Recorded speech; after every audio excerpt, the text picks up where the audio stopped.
One of the new implementations in the update to the CrowdFx system is the use of state transitions. In one of the previous videos, I showed you how to define different animation states. We can see that in this example scene. If we inspect our crowd simulation tree and we take a look at our animation blending, we have a number of different characters in the scene and a number of different actions. So in this case, I've got some death states: female death state, variation 1, male death state, variation 1, as well as their idle states. So I've got an idle state for talking excited, for looking around and talking on the cell phone. And I also have the same states for the male characters. Now we need to define transitions between those states, and fortunately I've named all of the states similarly per character. So for example, female death state, if we double click on it, it's referencing the Eliza in Blue actor proxy and the female death bone black preset for her, but I've simply called the state name death. And if we have a look at the male death state is utilizing a different actor proxy with its own version of the blown back preset, and it's also defining a state called death as well. So I can then use that one death state name to reference both the female and male actors. The way that these states are working is to help these objects are acting as triggers to help transition the characters from one state to the next. So if I hit play, you can see that there's a rigid body object that smashes into the characters, transitioning them from move states to death states wherever it hits. And as characters walk within the volume of this null, it's going to trigger a blend to a slowdown, to an idle state. So you can see that the character ends up stopping, and now they're idling and talking. Of course, there's a third thing going on here where if the characters touch the geometry of this wall, they get blown back. Some of the characters, of course, make their way to brighter, greener pastures. So this is where we need to set up the state transitions. For without state transitions, you're never going to get the blending you need between the different animation states. In this example here, we can see the state transitions are defined down here in the lower portion of the animation blending tree. And again, you can see here that we're dealing with idle state transitioning to move state, idle state talking excited to death variation 1, so on and so forth. So let's look at how we would define these animation states in our master scene.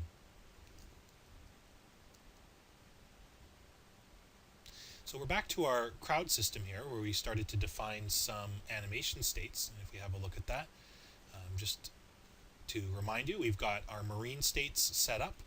In this case, we've got throwing grenades, standing on guard, standing and shooting. These are our idle states, and a transition into a moving state. As for the male character, the Eric character, we've got a number of death states: blown back, headshot. We've got some idle states for talking on the phone, arms folded, looking around, and talking. And finally, we have two move states, moving state and moving state turned. So we need to come up with all of the different permutations of how these different animation states would blend into one another. And in the crowd pedestrian setup preset that we used, the state transitions are defined at the very bottom of this list. And if you double click on this, you can see that it's very simply only set up state transitions between the idle state and the move state. But of course, we have all of these different states that we can pick from. Now, if I was smart, I would probably set up these different states based on the characters' names. And I can still go ahead and do that just to clarify things a little bit more. So that's how robust this is. So I'll just come in here and we'll call this, this would be marine, idle state, throw grenade. So let's just copy and paste some stuff here. This would be the idle state for standing on guard for the marine character.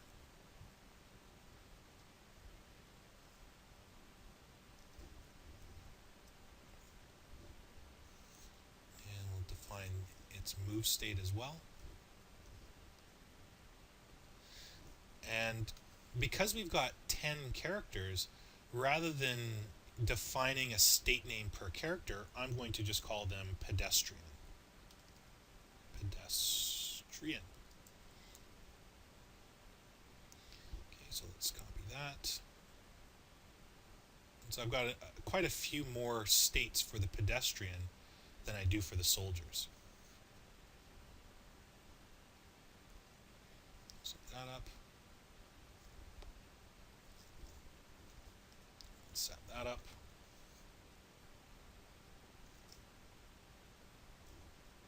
Here. Here and here.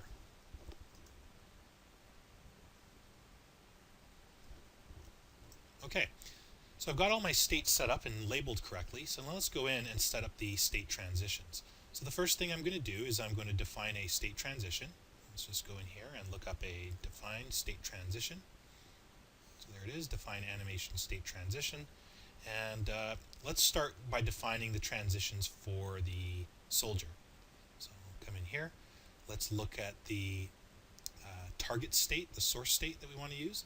So let's deal with the marine first. So let's deal with marine idle state, stand and shoot, and let's be able to transition that into marine idle state, stand on guard. So he could, blend from state to state here. And this would be bidirectional, so he can go from the on guard state to the stand and shoot state, or vice versa. And let's give that a transition of about, let's leave that at 5 frames for now. I won't really worry about the duration too much right now. Copy and paste that.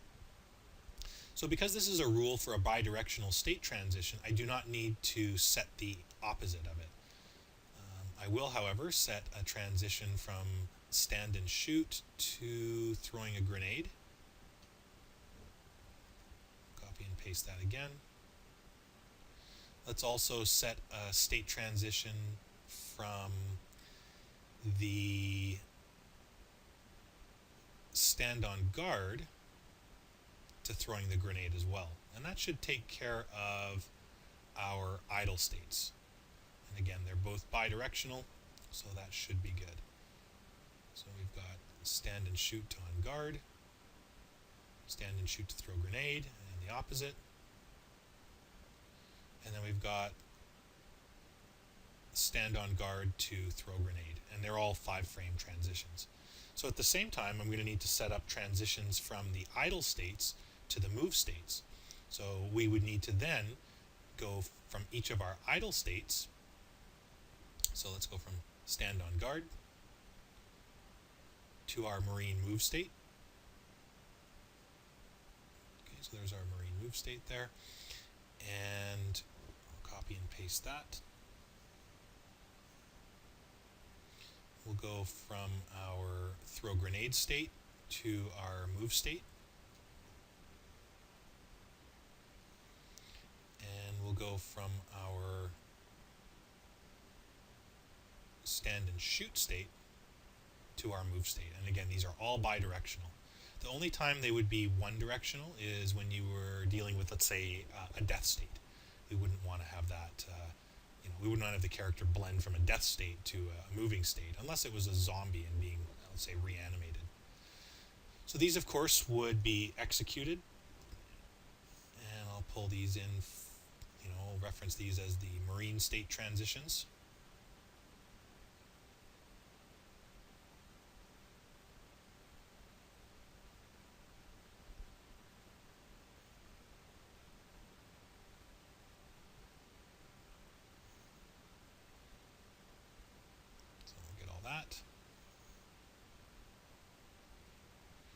And then we need to deal with the pedestrian characters.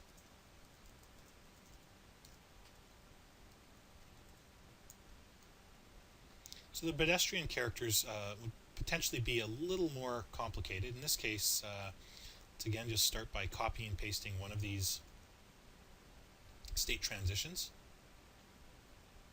And this time let's deal with the pedestrian state. So again, we need to account for every permutation of state and its corresponding transition. So I'm not going to go through, what I've done for the soldier here. Let's just go through a couple of single directional states.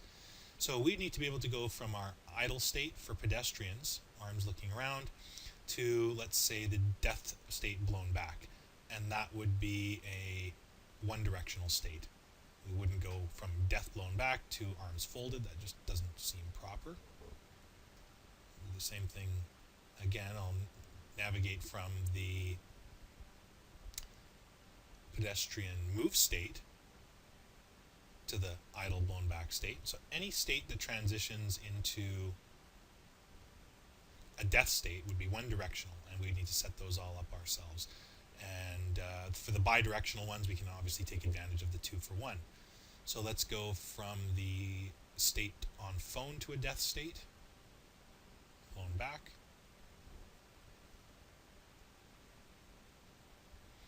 Let's go from state talking to blown back.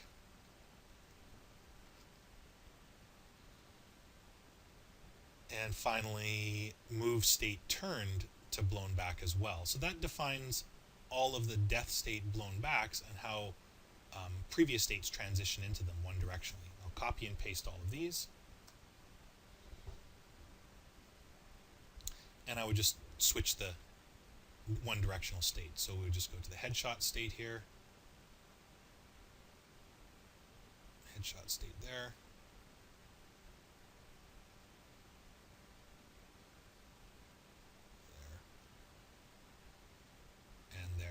And of course, as you might imagine, the duration of the state transition can be randomized so that you don't always have the same amount of time transitioning from one state to the next.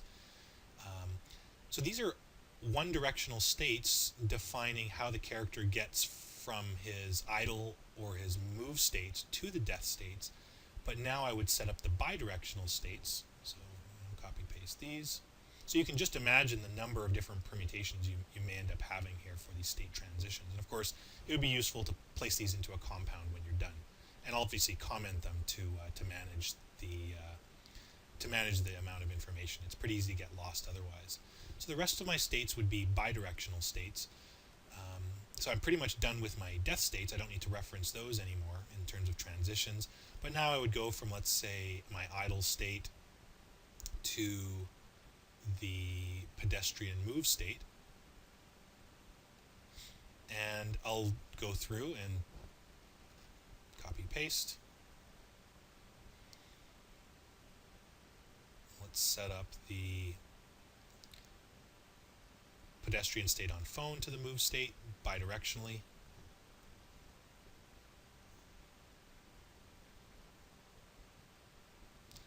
And pedestrian idle state talking to the move state, so that's good.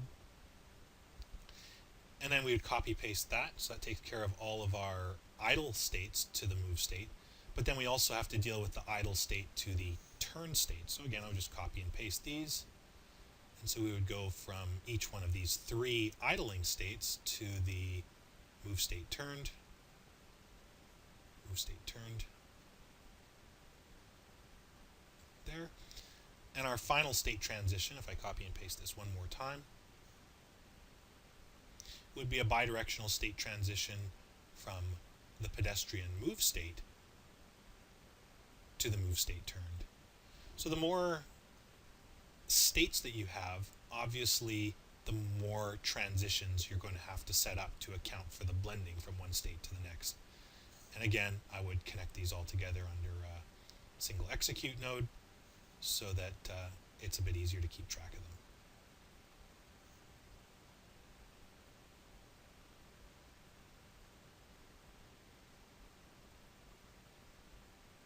So this is usually the kind of the first area that you would tackle when you're working with the CrowdFx system. Just dealing with all of your states that you would want to define and how you would want to transition from state to state. So we come here.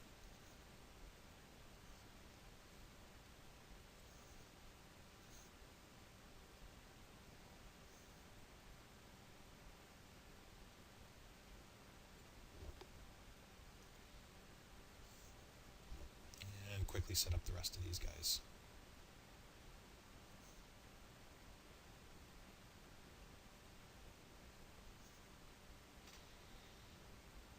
It's kind of the excruciating part, just kind of setting all of this up, but almost done.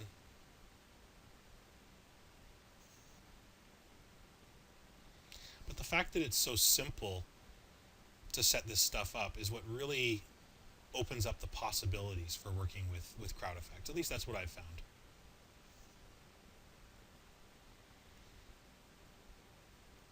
Okay, so there we go. So I move these all down. So these would represent the pedestrian state transitions.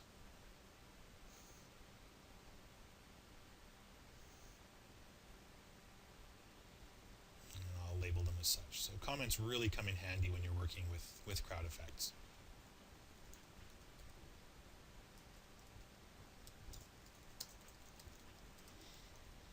Okay, so that's an explanation of state transitions and how they would be implemented in CrowdFx.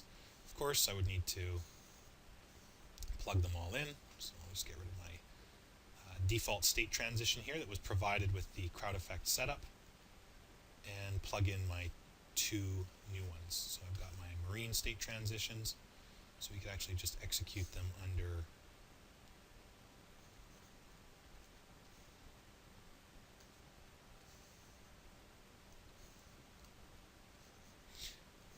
one execute node called state transitions.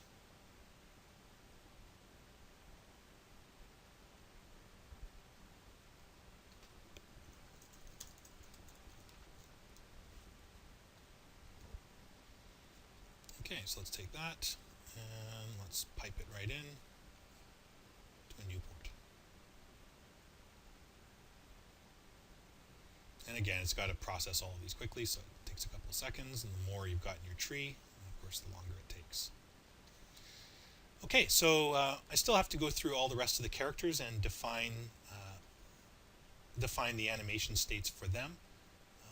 But that should take care of it. And that's an explanation of state transitions in the new CrowdFx features for Softimage 2014.